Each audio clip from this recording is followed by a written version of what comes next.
What is going on, everyone? My name is Andy. Welcome back to another FPL video. In this one, it's my FPL 2024-25 season review. So I'm going to go through where I ended up in game week 38. I look at my game week 1 squad. Is there any learnings for when we're building our squads for next year? And just generally a season overview that's supposed to be a little bit more concise than the stream the other day. Although I will warn you now, this will probably turn into a bit of a ramble. Anyway, if you want to watch it, let's get into it. So let's start with how things ended up in game week 38. My final transfer of the season was to do Saliba to Ben White instead of Palmer to Saka.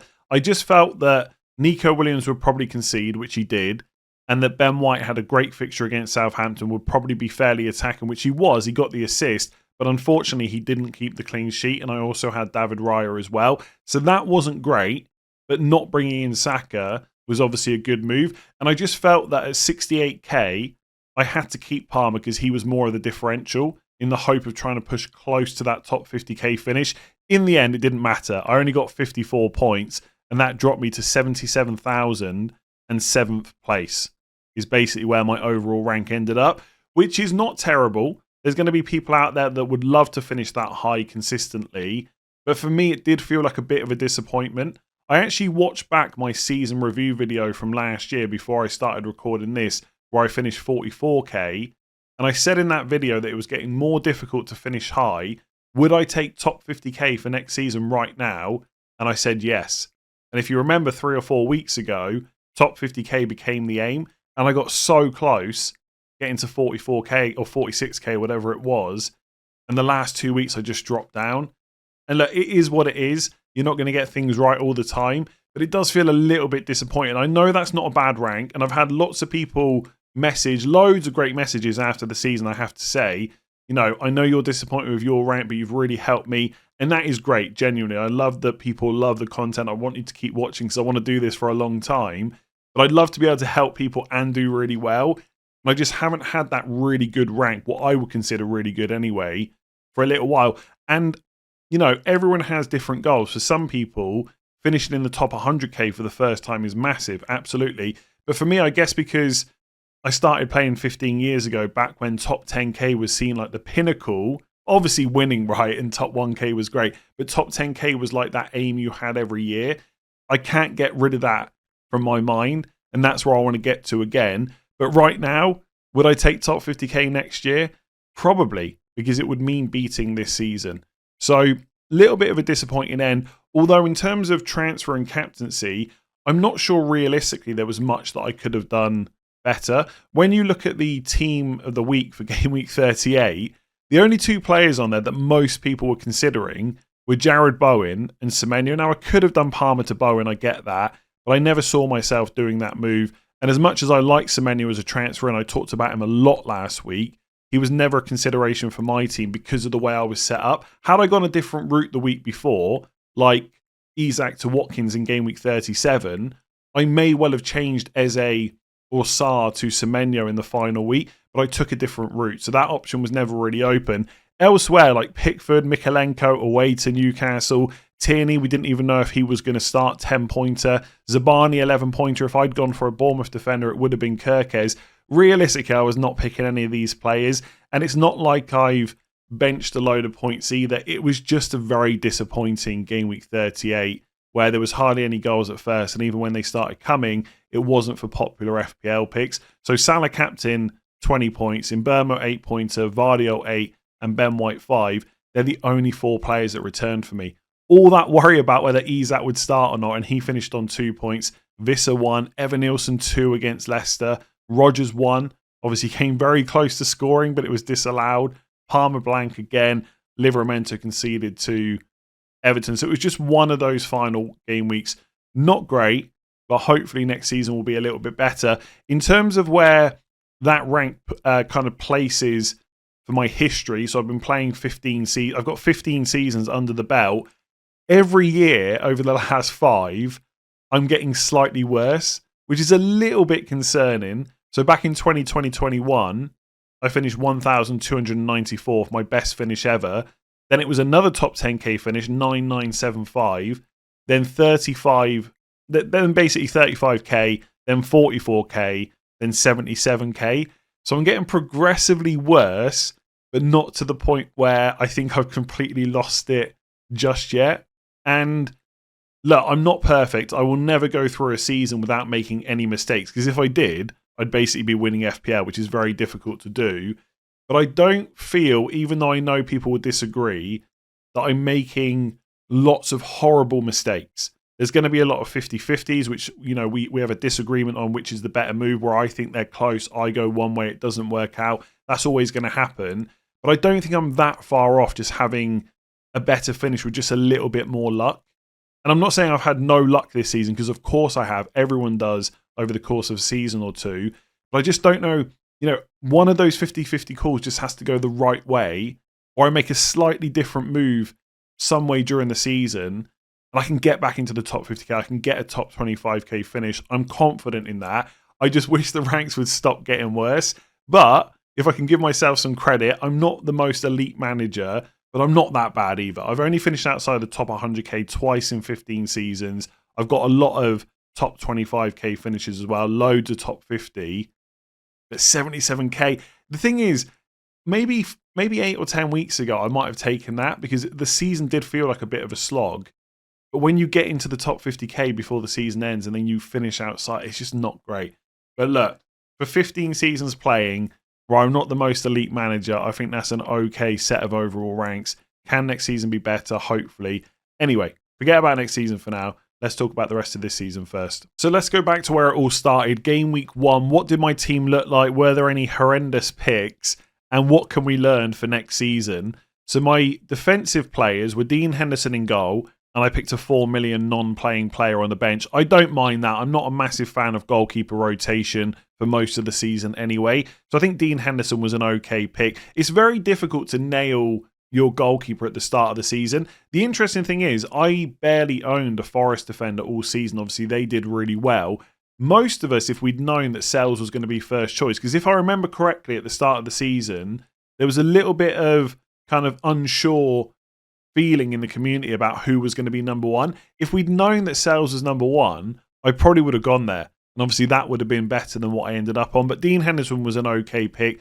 Pedro Porro, who scored a 9-pointer in game week 1. That was an interesting pick, because when the game first launched, I actually had him down as one of my players to avoid.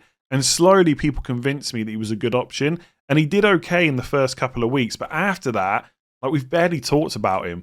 So I don't think it was a terrible pick for game week 1, but not great for the rest of the season. Trent Alexander-Arnold, good pick. I stand by that. I know we went through a large chunk of the season where people didn't feel like he was value for money. But in the end, he was the defender with the most points per match over the season. He got loads of clean sheets, loads of attacking returns. Sometimes you're going to buy players who are capable of more, and you have them at the wrong time. And it felt like that with Trent for quite a while. But in the end, he absolutely smashed it. So good pick, and I think he will be missed from an FPL point of view, because there's not really any players like him. Even someone like Frimpong coming into the league for Liverpool will probably do well, but I don't think he'll match what Trent did. But let's wait and see. The defenders that weren't so good, Kwanzaa and Barco. My 5th defender was Konza. I think that's fine. Look, with Kwanzaa, I look back on it now and I think next season I'm going to buy players that I know are 100% sure to start and are absolutely secure. And that is a takeaway I've got from my Game Week 1 team this year, that next year I want to make sure I don't pick up loads of issues straight away. But at the same time, Kwanzaa started Game Week 1. What if he'd performed really well in that game and had kept his place? I look back on it now, and I think that was never really going to happen, was it? Because Kanate is just a better defender, so that was always possible to happen. But he did at least start. So as much as the Kwanzaa pick was really bad, at least he actually got some minutes in the first game. It's not that he was just out of the team completely. But I think I did get that wrong. I think next year I'll probably go a bit more secure, because straight away I had to swap him and use a transfer in game week 2. And then Barco, it's a similar thing. Look, there'll be people out there that knew that he wasn't going to start, but that wasn't the general feeling we had with him. And I think with him, it was more of a value pick, that if he does start, that's amazing value. He'll go up in price really quickly. So would I take a risk on someone like Barco again? Possibly, if I'm not looking to use like bench boost in game week 1 or something like that. But I think next year, because of the 5 transfer rule, And because there's always so many players that you want to pick up early on that you weren't quite sure about in game week 1, I want to have spare transfers. So picking players like Quansah and Barco, they have to be exceptional value, and there has to be a real, chance that they can keep their place. I don't want to be in the same situation that I was this year, where Barco was basically a dud pick from the off, and Quansah had to be transferred out in game week 2. In terms of the midfield, slightly better. Eze, Bruno Fernandes, talk about him quite a lot in this video, I'm sure. Bukayo Saka, Nkunku, and Rodgers. Now, Nkunku's a bit like Quansah. Ended up being an absolutely awful pick, but he did start game week 1. He did start game week 2. I just think that it just ended up being one of those picks that wasn't great. Was buying Nkunku at his value a massive mistake when he did start? Again, if he'd performed well, would he have kept his place? Possibly. Maybe I just didn't quite see how Maresca was going to set up and that he would never really fancy Nkunku in that team. But I think it was an okay pick. But again, next year, if I've got the choice between someone like that or someone I know is going to keep starting, I'm probably going to go for the guaranteed starter. I know it's boring, right? You want to have those flair picks, but having spare transfers is so useful. So I think the Nkunku pick was better than the Quansah one, but still obviously didn't end up great. Rodgers was brilliant. I had him from day one, 5 million, fantastic value. Saka was good when he played, but obviously he did get a pretty big injury and missed out for quite a while. I didn't actually own him much this season because once I sold him, I went triple defense and then never owned Saka again. But he is definitely someone I'll have my eye on next year, and I don't think he should be reduced in price at all, to be honest, because he is capable of much more.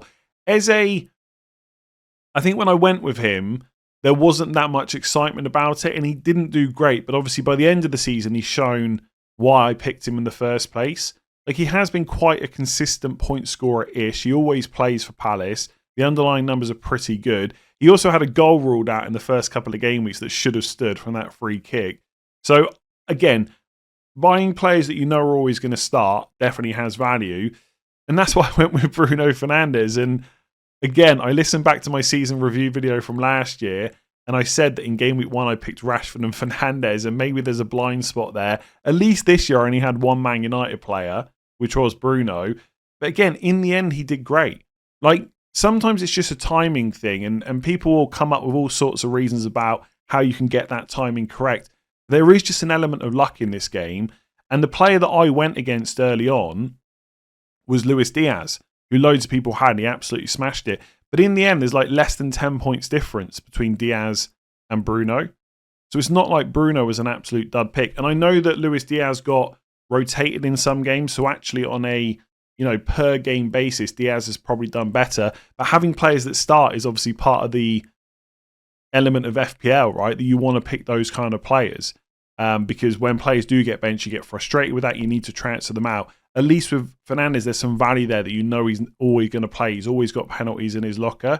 So I wouldn't call that a terrible pick personally. Will I be there next year? I'm not sure. Man United obviously terrible this season. I'm not expecting... Well, there has to be some improvement next year, but I don't think it's necessarily going to be a top 5, top 6 race again. And it depends on his price. One thing I will say is I will never rule any players out. If the price, the fixtures, the minutes are all good, the stats, etc., then they'll be in. So if Bruno's going to get a price drop next year, I'll probably consider him even more. And for anyone that wants to continue with the Man United bias, I don't think I've owned a Man United player this season that wasn't Bruno. And after I sold him around game week 17, 18 or whatever it was, I don't think I owned him again. So it wasn't actually that much that I had Man United. I never owned Amad Diallo when everyone was really keen on him.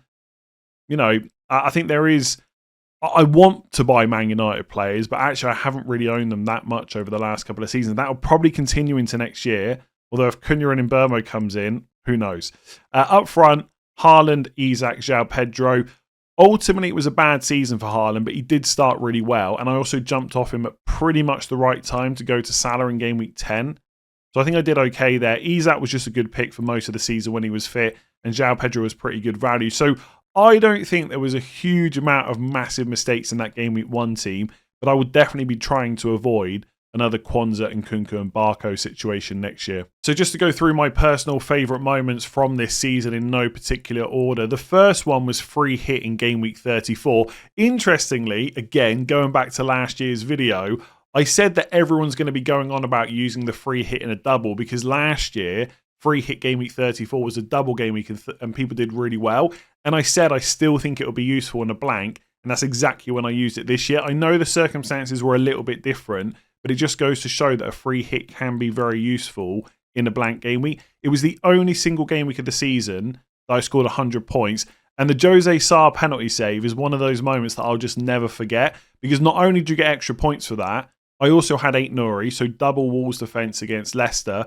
And on the deadline stream, I said how good it would be if Jose Sarr saved the Jamie Vardy penalty. That's exactly what happened. Trippier, when everyone else had like Livramento, Davern, etc., 15-pointer. Sessegnon, the only time I've owned him all season, 11-pointer. Even Luis Diaz did all right with 7 points. Harvey Barnes was funny because spent most of the week wondering which third Newcastle to get. Should it be Murphy, Barnes, double defence, etc.? Went for Barnes. He did start. He didn't get me any points. And then obviously Cunha, 15-point up front. So that was proper decent. Really enjoyed that.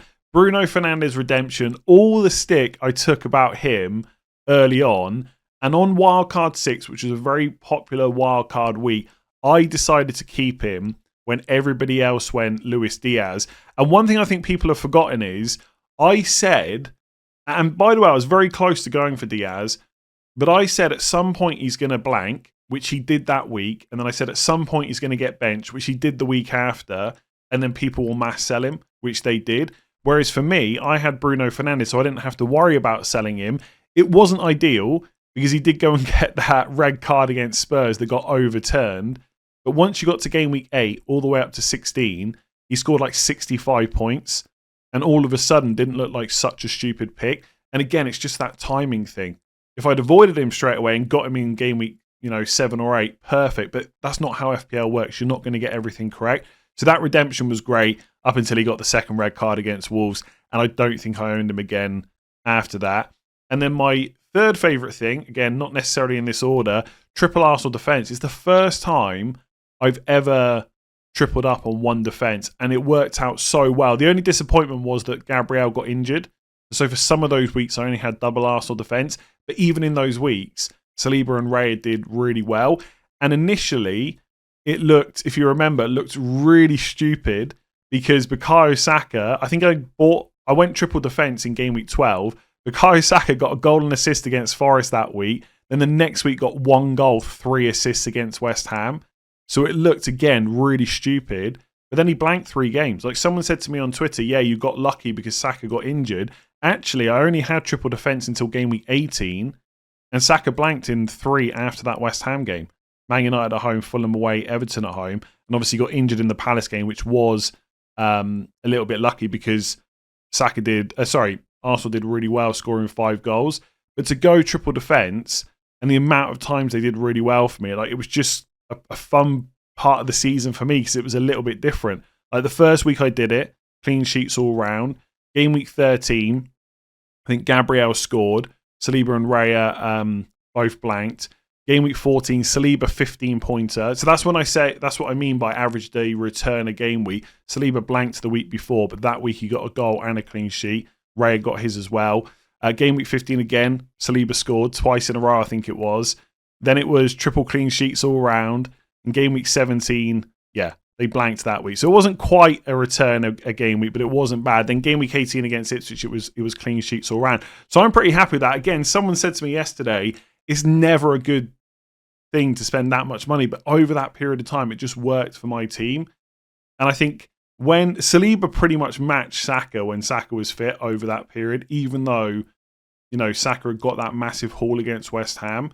So it just goes to show there is more than one way of playing, but I will admit that most of the time it's not worth tripling up on a defence, especially like Arsenal, because you do block yourself from getting Saka. And there was a few times where I considered reversing it, but in the end, I'm glad I stuck with it. So this is my team of the year according to FPLOptimize.com. This video is not sponsored in any way whatsoever, but I have used FPL Optimize to bring up a few graphics to run you through, and you can obviously go and do the same for your own team. So surprise, surprise, my team of the year has Raya, Gabriel, and Saliba because I did get a lot of points from those 3 players, especially when I owned all 3.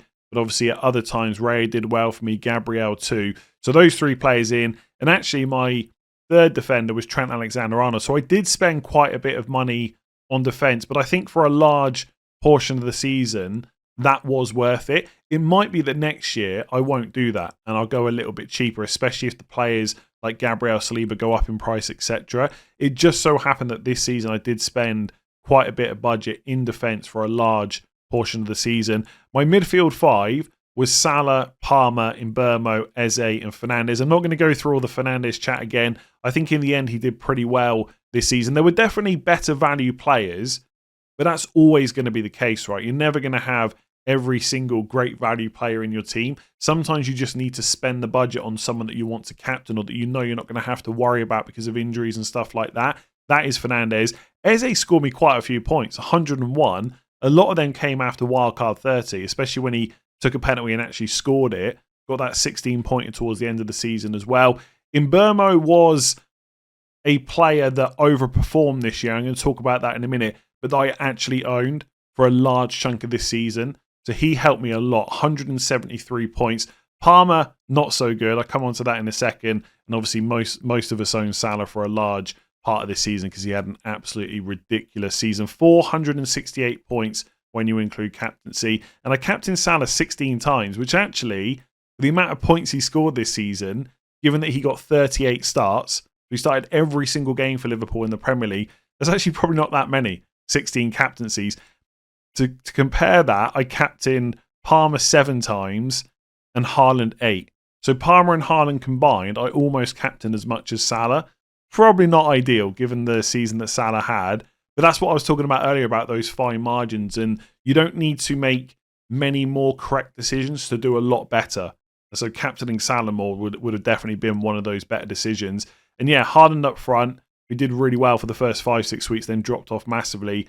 And he's outscored me 141 points. On the bench, Martinez from Villa. Interestingly, he got a lot of those points in the space of 3 game weeks. So I think it was game weeks 35, 36, 37. Solanke, who's been kind of forgotten about like most Spurs players, might be an option next season depending on how Spurs start in terms of fixtures. Munoz, who's a player I sold when I probably shouldn't have. And then Vardiol as well. Looking at Palmer a little bit more in depth, FPL Optimize will show you when you owned them and their points that they scored. And obviously, overall, Palmer did really well this season. It was over 200 points again. It was 214 in total. He backed up the 244 the season before. So he is capable of doing very well. I just owned him at the wrong time. A lot of his big scores came in the first 9 game weeks. I didn't buy him until game week 10. At least that's when I first had him in my lineup.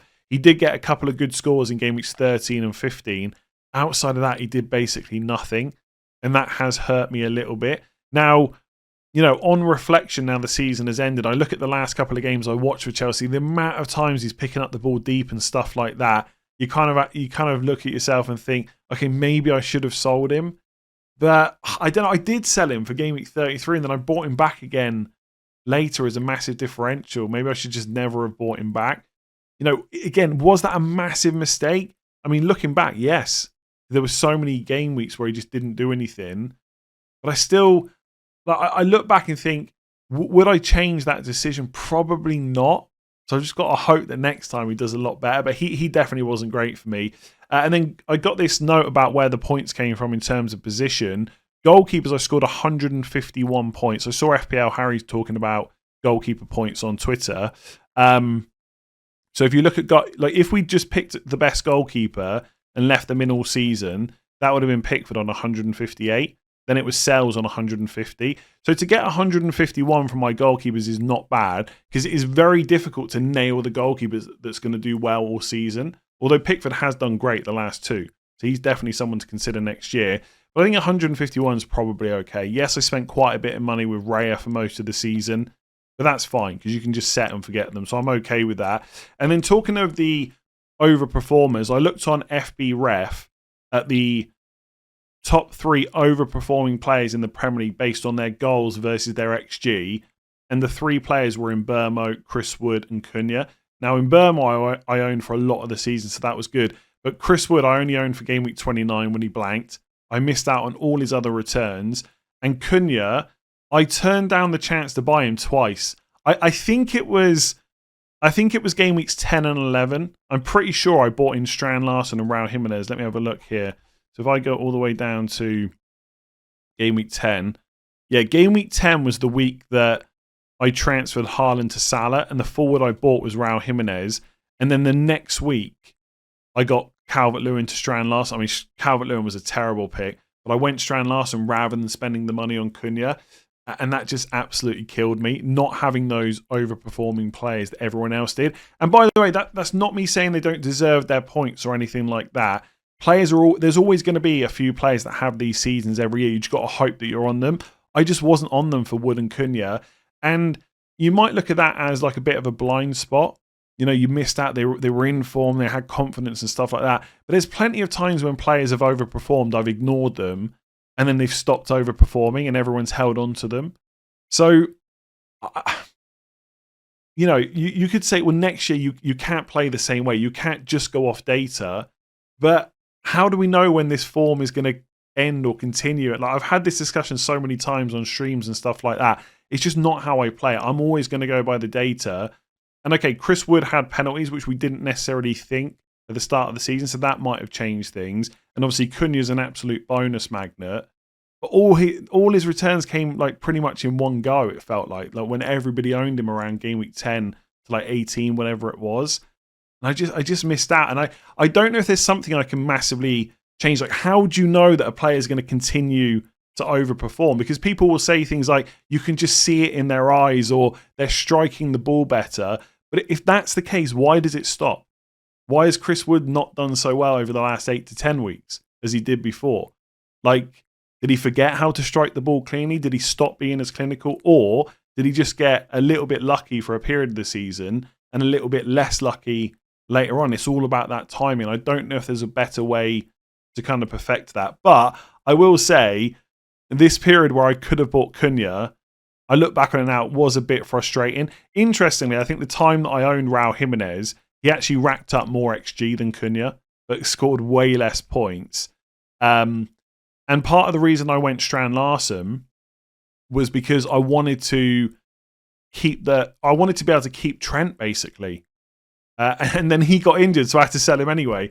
So it was a bit of a frustrating period, but yeah, I think when you get overperforming players every year, it's nicer if you can own them than if you don't, for sure. So I'm just going to go back and look at the season as a whole, right from game week 1 up to 38, what overall rank I was at different stages of the season, the points in the season where things really went well or really went badly. So game week 1, 4.3 million overall rank, so not an amazing start, but I did get a bunch of green arrows after that, right up until game week 6.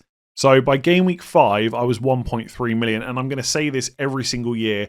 Overall rank does not matter a massive amount in the first kind of 10, maybe even 15 game weeks because points are so bunched up. But still, got up to 1.3 million. Then wildcard in game week 6 and was 2.7 million after that. It was just an absolute disaster because I kept Haaland. I went against Salah. That was the week that Bruno Fernandes got sent off as well. And things really didn't look great. And also, part of the reason I wildcarded was because in game week 5, I got in Salah for captaincy instead of captaining Haaland. And if you remember, Haaland went and got a goal against Arsenal, and Salah only got an assist against Bournemouth. I think that's what it was. Let me just double check here.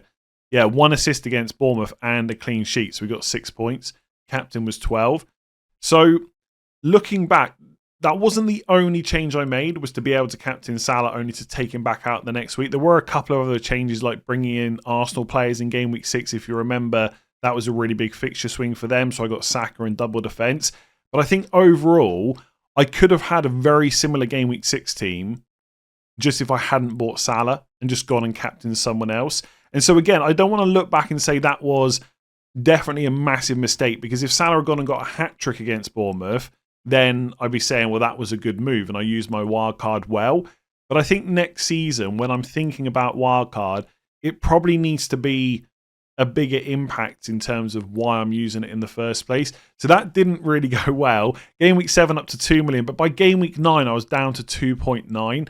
And that felt like a real low point because I used my triple captain in a single game week. And if you remember, people use triple captain in a single game week against Ipswich for Haaland in game week 2 got 17 points. He racked up 1.79 XG.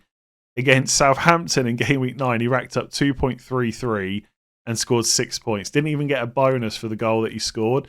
So that wasn't great. I vowed after that to never use my triple captain in a single game week ever again, or at least wait and see what happens towards the end of the season. Because part of the reason to use the triple captain early was because we were going to have less double game weeks this year, which ended up being the case, apart from like the game week 24 and 25 for Liverpool, because Liverpool had that postponed game because of the weather. Then there was double in 25 because of the Carabao Cup and stuff like that. So I think next year, it's very unlikely that I'll use the triple captain in a single game week, because I'll at least wait and see if we get more doubles. And if we don't, I can just use it in a single game week later on. Like, I'm never not going to be able to use it, if that makes sense. No, sorry. There's never going to be a point where, I just lose the triple captain. If I don't use it early on, I get later on and there's no doubles, I can just use it in a different single. So I don't see me doing that again. I know people did well against Ipswich, but it's just not worth the stress of a single. I'd rather just use it in a double. But after that, things went well. So I climbed up from 2.9 million in game week 9, where I jokingly said to unsubscribe and stuff like that. It really was a low point. I went up to 200k in game week 16. And the big reason for that, there's two reasons. One, I kept hold of Bruno on my wild card when everyone went for Luis Diaz. He did really well. But the key thing was game week 10. I sold Haaland for Salah. And you look back now and you say, obviously you bought Salah. Haaland had a horrendous season. But if you remember game week 10, there was a lot of people that were not convinced about that move. And they were not convinced in game week 11 or 12, 13. And that question about whether to sell Haaland to Salah went on and on and on for weeks. And I just did it in the right week. Game week 10. I mean, obviously it would have been better to do it a few weeks before that. But game week 10 was a bit of a turning point after that Southampton game for Haaland. And I took it on and it went really well. And not only that, because I didn't have Haaland, I always captained Salah. And he did really well over this period. Like if you look at game week 10, his points were 9, 14, 13, 13, 18, 5, 21, 9, 16. That was the part of the season he did amazingly well. He was super consistent all season, but that period was huge. And because I didn't have another big hitter, I was never looking at anyone else for captaincy. And so bringing Salah in was just a huge move at the time. Even though you look back now and say, that guy scored over like 300 points, once again, broke the record. It didn't feel like that in game week 10. It felt like a huge move. And that really paid off. And after that, things kind of never really went anywhere quick. So I got up to 142k in game week 20. Then I was back down to 200k. Then 123k in game week 25, which was around the doubles. Scored 112 points. Played my assistant manager that week.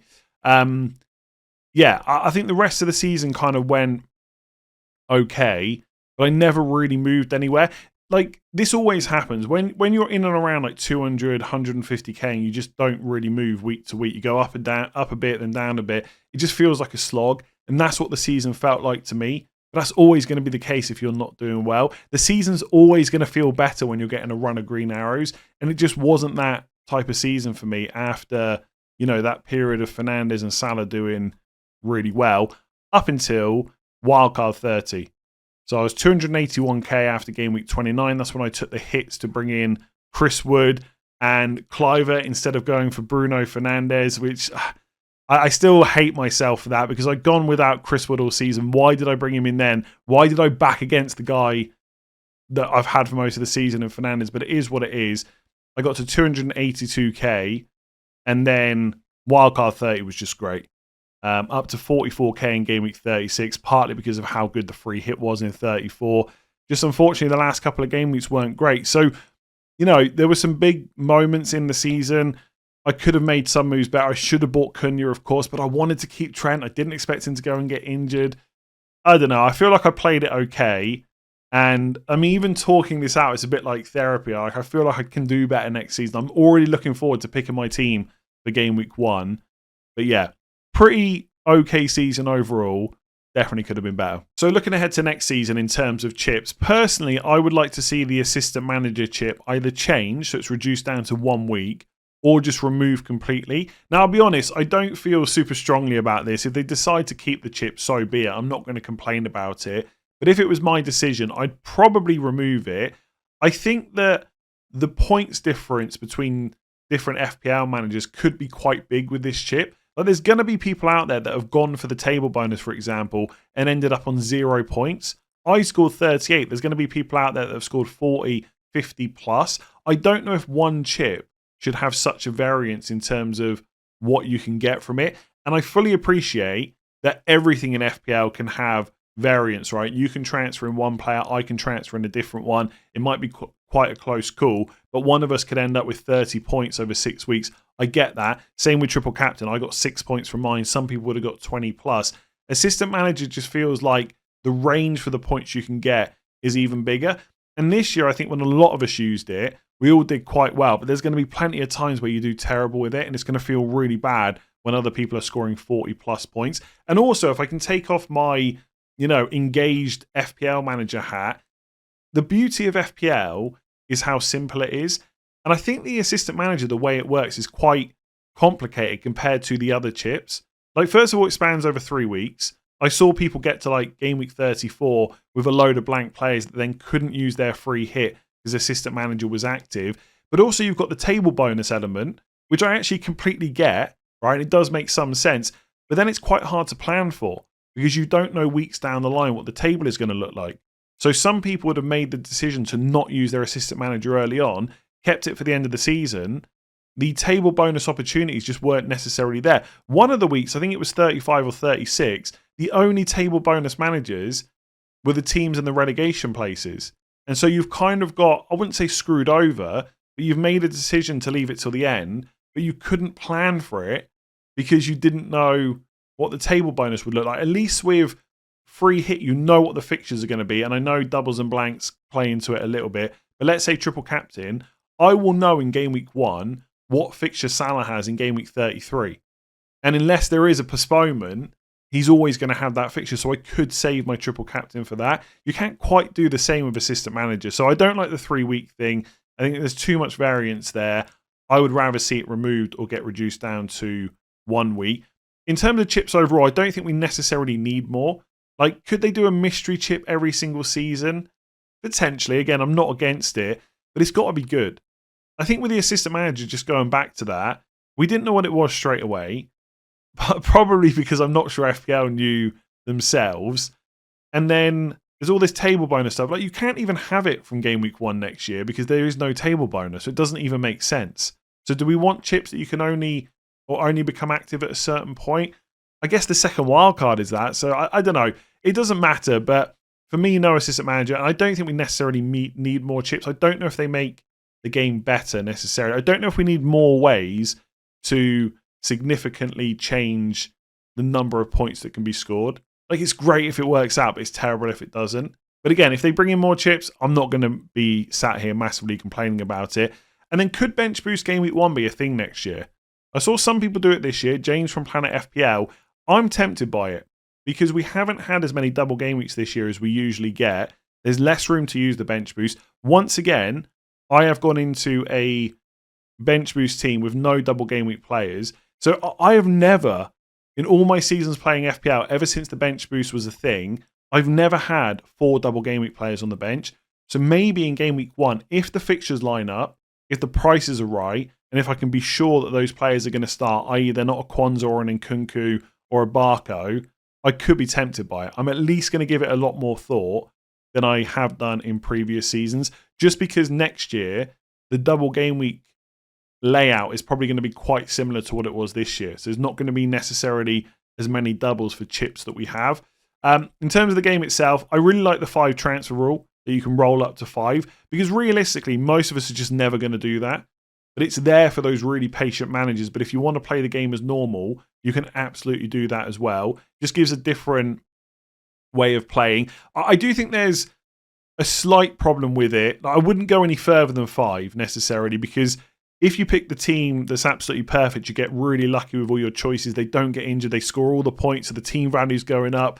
And you also get to roll more transfers than other people that run into issues.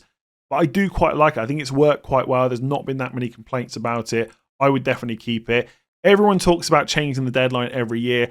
I personally don't like this idea that the deadline should go to the day before. to stop all team leaks and stuff like that. One, it probably will not stop all team leaks, although it would reduce them. And two, is there any other fantasy game on the planet where the deadline is 24, 48 hours before the first game? It just doesn't intuitively make sense to me. And it's not because I do deadline streams. I can alter the content I make if they change the deadline. I just think even if I wasn't making YouTube videos, I just wouldn't want that change. For me, I'd rather bring it forward to the first game of the game week and have it on kickoff.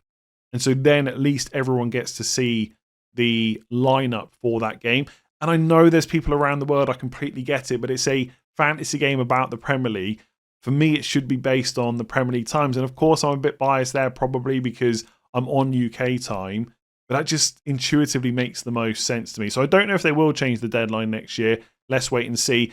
And I've put higher pricing. I don't necessarily think that all players have to go up in price.